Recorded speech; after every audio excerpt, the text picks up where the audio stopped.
This is Jamie Drummond for Good Food Revolution. I'm here in Edinburgh at one of my favourite wine shops with one of my favourite people.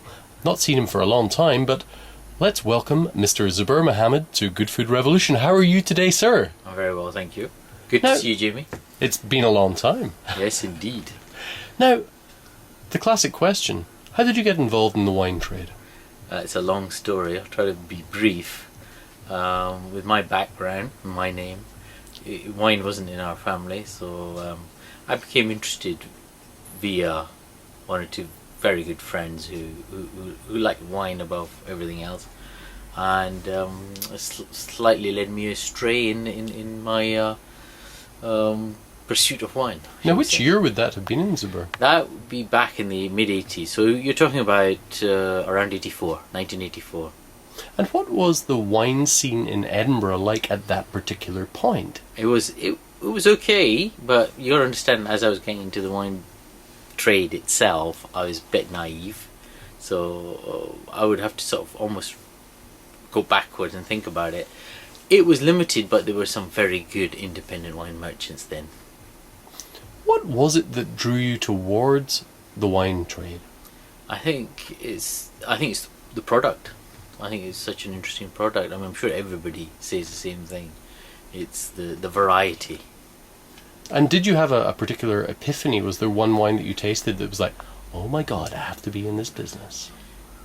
You know, it probably was, but I'm trying to think. It's lost in the midst of time, because in that period, after 25 years or so, or more, there have been so many wines and great wines that I think it's a bit lost. But I think it was several wines, some very good Burgundies, very good Bordeaux, old Bordeaux, I think, and some great classics like Vega Sicilia and things, which actually in that period were not that expensive.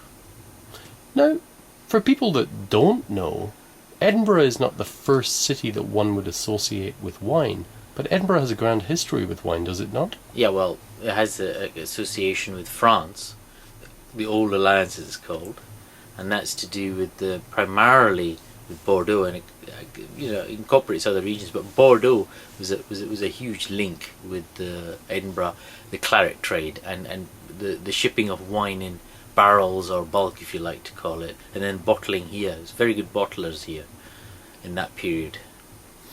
And also the whiskey trade, obviously. The whiskey trade was more on an export basis, I suppose, and more internal within Scotland. But the wine was definitely a big export. Import, sorry, pardon me. Now, what kind of evolution have you seen in the way that people appreciate wine within Edinburgh and or Scotland in all the years you have been in the industry?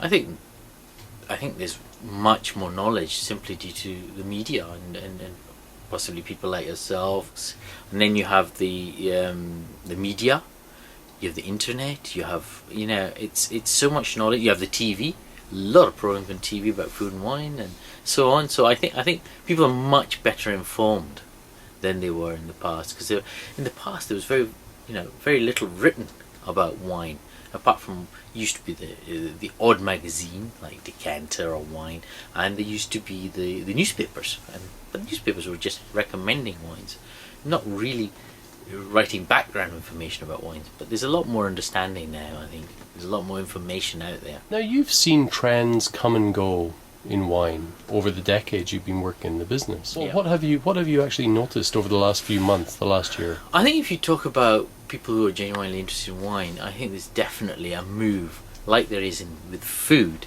towards more natural products, more organic. I think quite rightly so. People are more interested in what goes into the wine and food and what makes it, and the quality of the produce, and I think that's crucial. That's very, very fundamental to what we do.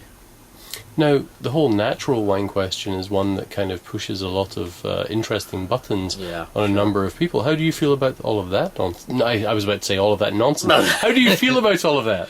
Well, some of it is nonsense, of course. We actually work with some of the cutting edge winemakers, but the very best winemakers don't like any tags, whether it's they're natural, organic, bio, non-bio. what they like to think is that they're real winemakers. I think the word real is in a way more interesting. And if you want to call it natural, that's fine too, but it's all about what goes into the bottle, how they grow the grapes. And for us, that's the most important element of it. And yeah, I mean, you can use the word natural, but there's no natural school. There's no certification for natural. Natural is it can cover a huge range of wines. So it's very difficult to pigeonhole it. But I think possibly it's for the best. It's the right direction. But people have to be careful, because there's no such thing as a natural wine. A wine is still made by a person. There has to be interference. You can't just have a wine that makes itself. So if there's human interference and human, input, then it's got to be controlled. And at the end of the day, you're selling a product that has to be sold to a wide variety of people. And if it doesn't work, then it's no good for anybody. Now, as a closing question, I know you're a man of exquisite taste. Oh, thank you. So what is exciting you personally in the world of wine these days, whether it be a region, a producer, a varietal, or all of the above? I think there's a mixture of all those. I mean, I think the country that what excites me the most is Italy. I think that's the sheer diversity of great varieties. And above all, the type of people that work in Italy. I think there's some amazing intellects and people who have a wonderful focus on what they're doing in the vineyards. I'm not saying it doesn't exist in other areas, but I find it, maybe because I travel there more often, I find it very, very strongly in Italy.